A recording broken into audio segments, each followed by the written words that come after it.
காணும் உங்கள் தந்தையும் உங்களுக்கு கைமாறு அளிப்பார். புனித மத்தேயு எழுதிய நற்செய்தியிலிருந்து வாசகம். அதிகாரம் 6, இறை வசனங்கள் 1 தொடக்கம் 6 முடிய, தொடர்ந்தும் 16 தொடக்கம் 18 முடிய. அக்காலத்தில் இயேசு தம் சீடரை நோக்கி கூறியது: மக்கள் பார்க்க வேண்டுமென்று அவர்கள் முன் உங்கள் அறச்செயல்களை செய்யாதீர்கள். இதை குறித்து நீங்கள் எச்சரிக்கையாயிருங்கள். இல்லையென்றால் உங்கள் விண்ணக தந்தையிடமிருந்து உங்களுக்கு கைமாறு கிடைக்காது. நீங்கள் தர்மம் செய்யும் போது உங்களை பற்றி தம்பட்டம் அடிக்காதீர்கள். வெளிவேடக்காரர் மக்கள் புகழ வேண்டுமென்று தொழுகை கூடங்களிலும் சந்துகளிலும் நின்று அவ்வாறு செய்வர்.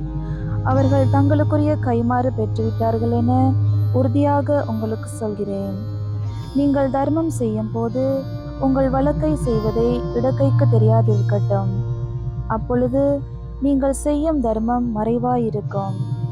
மறைவாய் உள்ளதை காணும் உங்கள் தந்தையும் உங்களுக்கு கைமாறு அளிப்பார். நீங்கள் இறைவனிடம் வேண்டும் பொழுது வெளிவேடக்காரைப் போல இருக்க வேண்டாம். அவர்கள் தொழுகை கூடங்களிலும் வீதியோரங்களிலும் நின்று கொண்டு மக்கள் பார்க்க வேண்டுமென இறைவேண்டல் செய்ய விரும்புகிறார்கள். அவர்கள் தங்களுக்குரிய கைமாறு பெற்றுவிட்டார்கள் என உறுதியாக உங்களுக்கு சொல்கிறேன்.